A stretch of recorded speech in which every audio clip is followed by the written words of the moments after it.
Salvation TV நேயர்களே, உங்களை இயேசு கிறிஸ்துவின் நாமத்திலே வாழ்த்தி வரவேற்கிறோம். இந்த நிகழ்ச்சி ஏக்தா நெட்வொர்க் வழங்கும் திருச்சபை அன்றும் என்றும். இந்த நிகழ்ச்சியிலே அப்போஸ்தலர்கள் உபதேசித்த உபதேசங்கள் அதை பார்ப்பதற்கு முன்பதாக அவர்கள் அறிவித்த சுவிசேஷங்களை பார்த்து கொண்டு வருகிறோம். என்ன சுவிசேஷத்தில் கூறினார்கள், எதை எழுதினார்கள், எதை மிகைப்படுத்தி அல்லது எதை வலியுறுத்தி பேசினார்கள் என்று சொல்லி பேதுருவானவர் எழுதின நிருபத்தை, அதாவது முதலாவது நிருபத்தை பார்த்தோம். இப்பொழுது இரண்டாவது நிருபத்தை நாம் வாசித்து கொண்டு வருகிறோம். இரண்டாவது நிருபத்தில் நாம் இப்பொழுது 19, 20, 21 வசனங்களிலே எப்படி இந்த அவருடைய சுவிசேஷமானது ஆணித்தரமானது என்பதை சுட்டி காட்டுவதற்காக வேத வசனங்களை எடுத்துக்கொண்டு காட்டுகிறார். இதைத்தான் நாம் பார்க்கிறோம். அதாவது சுவிசேஷமானது வேத சத்தியத்தில் அடித்தளம் போட்டிருக்க வேண்டும்.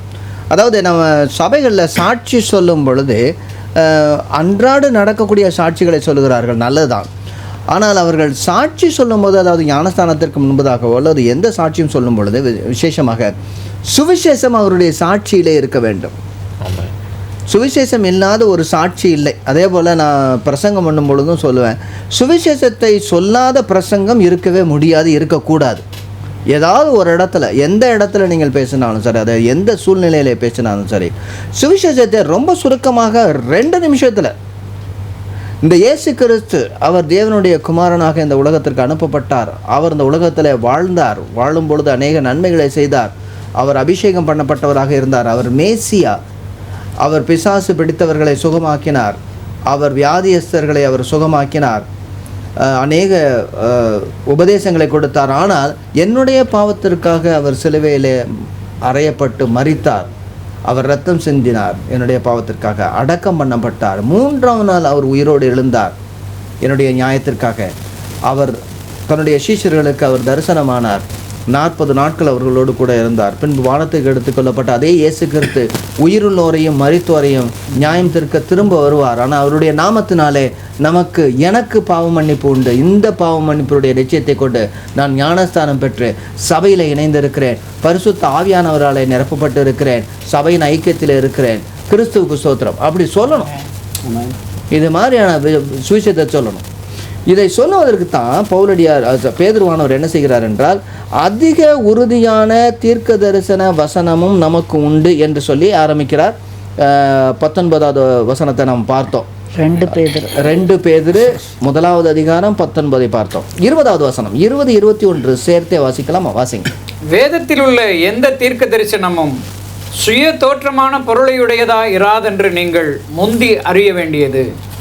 தீர்க்க தரிசனமானது ஒரு காலத்திலும் மனுஷருடைய சித்தத்தினாலே உண்டாகவில்லை, தேவனுடைய பரிசுத்த மனுஷர்கள் பரிசுத்த ஆவியினாலே ஏவப்பட்டு பேசினார்கள். என்ன சொல்கிறாங்க, நீங்கள் இதை சரியாக நீங்கள் தெரிந்து கொள்ளணும். முந்தி நீங்கள் அறிய வேண்டியது இதைத்தான் நீங்கள் அறிந்து கொள்ள வேண்டும் அப்படின்னு சொல்கிறார். முதலாவது இதே நீங்கள் 3வது அதிகாரத்துக்கு வாங்கல, 3வது அதிகாரம் 3வது வசனத்துக்கு வாருங்க. முதலாவது நீங்கள் அறிய வேண்டியது என்னவெனில், இதுதான் ஃபஸ்ட்டு, இதுதான் அடிப்படை. முந்தி நீங்கள் அறிய வேண்டியது வேத சத்தியத்தை எவ்வளவு தூரம் நாம் கையாளுகிறோம், அதை எப்படி கையாளுகிறோம், அதை எப்படி நாம் பார்க்கிறோம் என்று சொல்லுகிறார். என்ன சொல், வேதத்தில் உள்ள எந்த தீர்க்க தரிசனமும் சுய தோற்றமான பொருளை உடையதா இராதென்று நீங்கள் முந்தி அறிய வேண்டியது. You first know this. என்ன சொல்கிறார், சுய தோற்றமான பொருளை உடையது அப்படிங்கிறார். என்ன அர்த்தம்? என்ன அர்த்தம்? அவங்க என்ன யோசிச்சாங்களோ அது எழுதலை, யோசிக்காத எழுதுறாங்களா? அவங்களோட சொந்த சிந்தனை அவங்க எழுதல, சொந்த சிந்தனை எழுதவில்லை, சொந்த கருத்தை எழுதவில்லை, சொந்த சிந்தனை எழுதலை, அவங்க யோசித்து எழுதவில்லை. Okay, very good.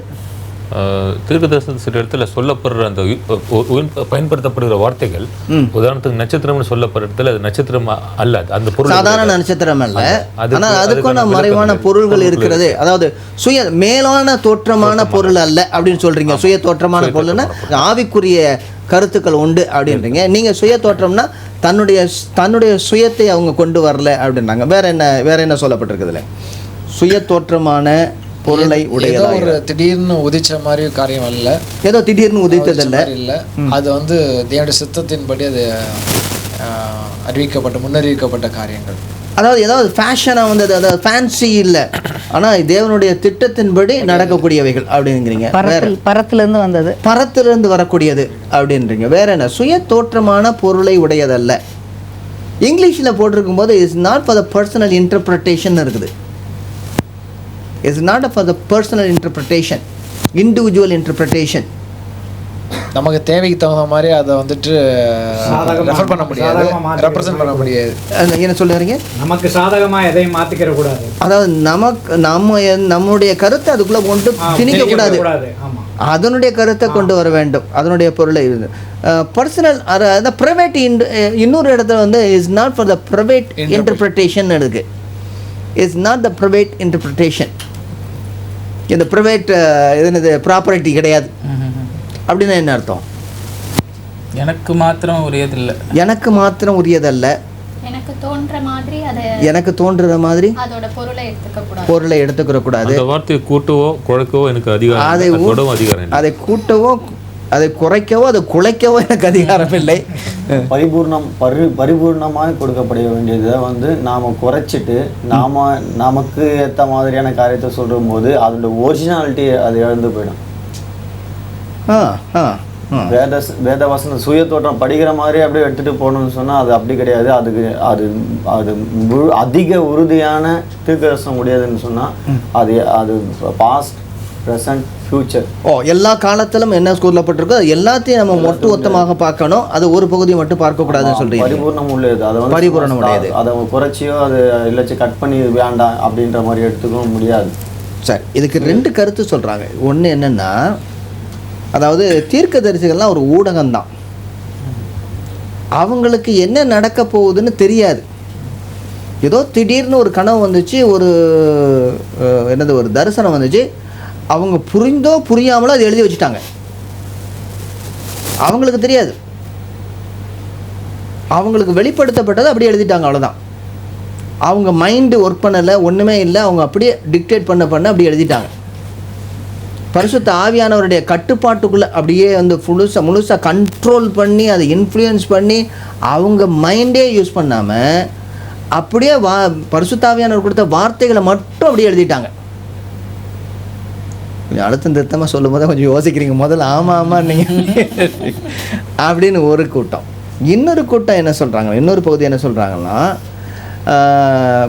பரிசுத்த ஆவியானவர் அவர்களுக்கு வெளிப்படுத்தினார், ஆனால் அவர்கள் வந்து அந்த செய்தியை உள்வாங்கி அவர்களுக்கு புரியக்கூடிய பாஷையிலே அவர்களுக்கு ஆண்டவர் கொடுத்திருக்கக்கூடிய அந்த கிருபையிலே அந்த தாளந்தின்படி அவர்கள் வெளிப்படுத்துகிறார்கள். ஏன்னா எல்லா புத்தகங்களும் ஒரே மாதிரி எழுதப்படலை. ஒரு புத்தகம் சங்கீதத்தில் எழுதப்பட்டிருக்கிறது அழகாக, இன்னொரு புத்தகம் வந்து டயாட்ரைப்பன் என்ன சொல், அதாவது கேள்வி பதில் மாதிரி எழுதப்பட்டிருக்கிறது. இன்னொரு புத்தகம் ஒரு நல்ல நேரேட்டிவா எழுதப்பட்டிருக்கிறது, இன்னொன்று புலம்பலாக எழுதப்பட்டிருக்கிறது. எல்லாமே வந்து அந்த தீர்க்கதரிசனுடைய மனநிலையை வெளிப்படுத்தி. ஆக அதனுடைய சுயமான தோற்றம் இல்லை என்றால் என்ன அர்த்தம்? அதாவது தீர்க்கதரிசிகள் ஒன்றுமே தெரியாமல் அப்படியே உட்காந்து அதை டிரான்ஸுக்கு போய் அதாவது எல்லாம் உட்காந்து அப்படியே உட்காந்து எழுதலை. ஞானோதயம் ஞானோதயமா? அதாவது அதாவது அவங்களுடைய சுய அறிவு இல்லாமல் எழுதுனதில்லை. எல்லாமே ஆண்டவர் வந்து பரிசுத்த ஆவியானவர் வெளிப்படுத்தியிருக்கிறார். வசன நடையில் ஒருத்தங்க எழுதியிருக்கலாம், கவிதை நடையில் இன்னொருத்தங்க எழுதியிருக்கலாம், அதை வந்து நல்ல இலக்கியமாக எழுதியிருக்கலாம். இப்படி வித்தியாசமாக எழுதியிருந்தாலும் அதனுடைய உள்கருத்து, அதாவது ஒரே கருத்து அப்படியே வருகிறது. நீங்கள் பேதுருவானவர் எழுதின அந்த முதலாவது நிருபத்தை பார்த்தீங்கன்னா அதனுடைய எழுத்து வந்து ரொம்ப அவ்வளவு நேர்த்தியாக இல்லை, ரொம்ப இலகுவாக படிக்கக்கூடிய இலக்கணம் இல்லை. அதில் நீங்கள் ஒருவேளை நினைக்கலாம், அப்படின்னா பரிசுத்த ஆவியானவர் என்ன இலக்கண பிள்ளையில் எழுதுகிறாரா அப்படின்னு சொல்லலாம். ஆனால் அவர் சொல்லக்கூடிய கருத்து, அந்த வேத சத்தியம் ரொம்ப அழகாக தெரிகிறது. அதாவது என்ன சொல்லலாம், இதை இன்னும் ரொம்ப அழகாக சொல்ல போனோன்னா, அந்த மண் பாண்டங்களிலே நாம் பொக்கிஷத்தை பெற்றிருக்கிறோம், அவ்வளோதான் கரெக்டாக சொல்லலாம். மகிமையான பொக்கிஷத்தை பெற்றிருக்கிறோம். பவுலடியார் சொல்லும்போது அந்த மகிமை எங்கே பெற்றிருக்கிறோம்? மண் பாண்டங்களிலே. இந்த மண் பாண்டங்களாகிய இந்த ஆண்டவருடைய ஊழியக்காரர்கள் என்ன செய்கிறாங்க, அதை உள்வாங்கி அவர்கள் எழுதுகிறாங்க. 2வது நிருபம், பேதுருவார் எழுதின 2வது நிருபம் ரொம்ப அழகாக இருக்கும். முதல் நிருபம் வந்து ரொம்ப சாதாரண நடையில் கரடு முரடாக காணப்பட்டாலும் 2வது நிருபம் ரொம்ப அழகாக எழுதப்பட்டிருக்கிறது. ஏன்னா அதுக்கு இடையில நிறைய நாட்கள் இருக்கிறது. ஆக வேத வசனத்தை ஆண்டவர் அப்படியே வரி பிசகாமல் சொன்னார். அதை அப்படியே அவர்கள் வரி பிசகாமல், அவருடைய மனது இல்லாமல், அவர்களுடைய ஞானம் இல்லாமல், அவருடைய சுய நினைவு இல்லாமல் எழுதப்படவில்லை.